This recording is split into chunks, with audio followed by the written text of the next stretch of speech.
Welcome to Thriving Tribesmen. My name is Kuri, your host, and I'm excited to be making this episode. Today, I'm going to share with you how to regain respect within your relationship.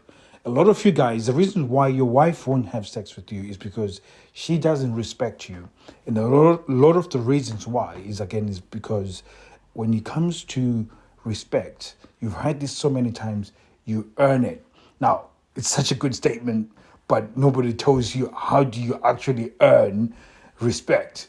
So, and when it comes to people, when I've had people explaining this, usually it's more about, you have to be I'm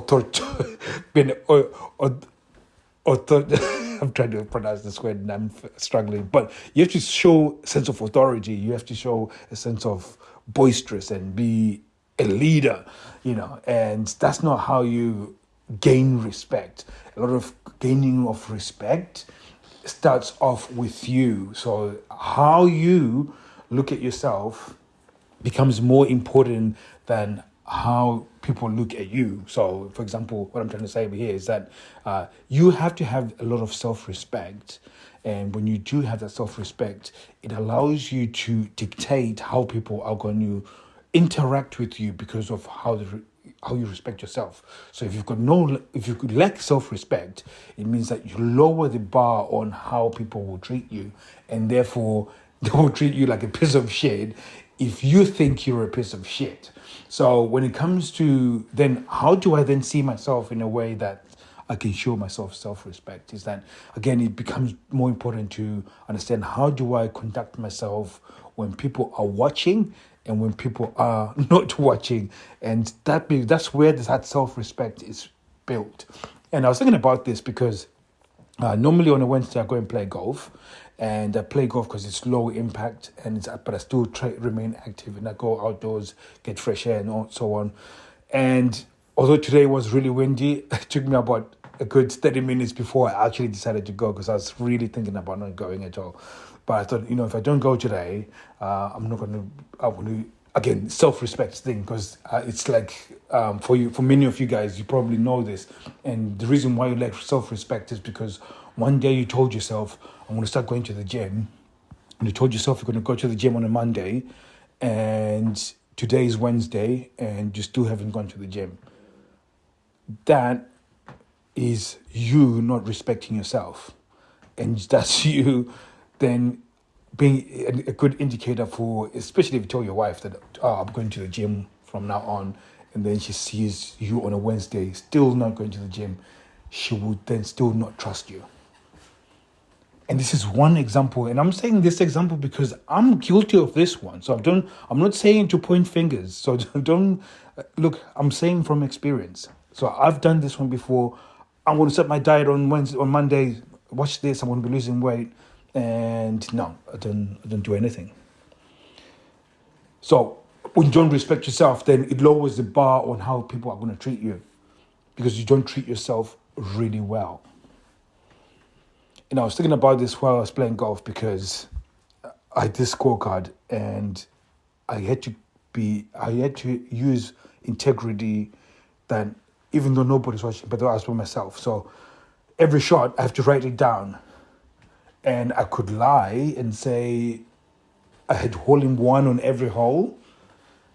And even though I told everybody, even though everybody knows I'm lying, they were not there. So I could say whatever I wanted to, but I continued making myself accountable to myself. And because it was windy, all my shots were wayward, my technique was wrong, the way I was looking at it was wrong. And I found myself struggling the first few holes of playing this game. And it was quite annoying at the same time, because I've already played those holes before and I played really well. So I was expecting to do the same, but I was really off the mark today. And when that was happening, I was thinking to myself, I could just lie and say this is all good, but it wasn't. It wasn't good. And a lot of you guys, you only act well or do things well or try and be good when people are watching. How about when people are not watching?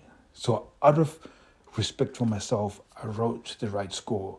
And again, I didn't allow that score to dictate how I was going to feel. So I wasn't going to start thinking that I was pathetic, I was useless, that I'm no good, I'll never be good. Didn't allow myself to go down that path. Started thinking about, how do I improve right now based off the conditions? How am I going to improve? What can I do to improve? Started looking at my stance, looking at my hand, my grip, started looking at how I was, the technique, whether I was going too fast, whether I needed to club up. Started looking for solutions, and that way of thinking would have not been different if I was going round golf with the buddy, which is very important, because that consistency of how I behave when nobody's watching and how I behave when people are watching should always be the same. And so for some people, it's very different. And for many, many years, for me, it was different. In front of people, I would be this amazing person and so on. But when I was by myself, I would be this horrible person. Untrustworthy, always lying, manipulative, all these horrible things.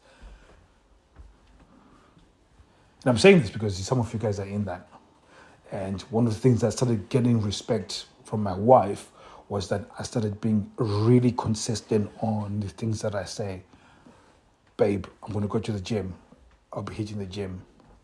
I'll be doing the gym this time. And every time unless something else comes up that is really important, wherever I say I will be there. If I say I'm going to do something on the weekend, I'm going to cut the grass on the weekend, unless it rains, that grass is getting cut. And it's that consistency where the way I show myself within the relationship, the way I show myself at work is consistent when I'm by myself. And the crazy part about it is that these are the things that then help you to gain respect from people, not just at home, but your peers, your children, because you're consistent on what you're saying and you're consistent on how you behave on what you're saying. Very, very important. Very important. Now, the funny part about the whole situation is I started thinking through my golf shots and thinking how good he was. How bad he was. I started fixing it as I was going through the holes. Towards the end, 2 holes, I ended up hitting this most beautiful shot. Like, I couldn't even... If that was on the Masters, you would have been clapping it thinking, wow, that's a pro that hit that shot. And the crazy part about it, that nobody saw it. You guys are hearing, you're taking my word for it. But you have to be okay to do the right thing and nobody acknowledge it or see it or do anything. Very, very important. Like the quicker you can be okay with it, the more you can continuously operate in that vein. Because some of you guys, when you operate and do something amazing and nobody recognizes you, you fall apart. And then you start doing horrible things continuously.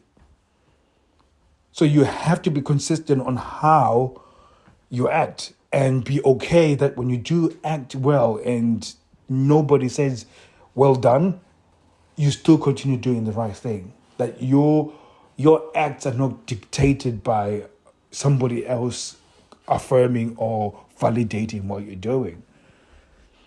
Very important. Because I hit that shot and I looked around to see if anybody saw it. There was nobody around to see it. And I have to be okay with it. That shot is something that I experienced by myself and still be okay with it. So I'm going to end it on here, but I just thought I would make this because as I was going through the round, the other factor that was there was that I was going to try and record the thing and do a live instead, because I want to try and record those. It's like a Golf Wednesday type series where I'm just rambling on a live. But because it was so windy, the sound was terrible. So I decided not to continue doing it. So it becomes very important for you guys that I think when it comes to gaining respect with your partner, when you do so, especially when you're working towards it,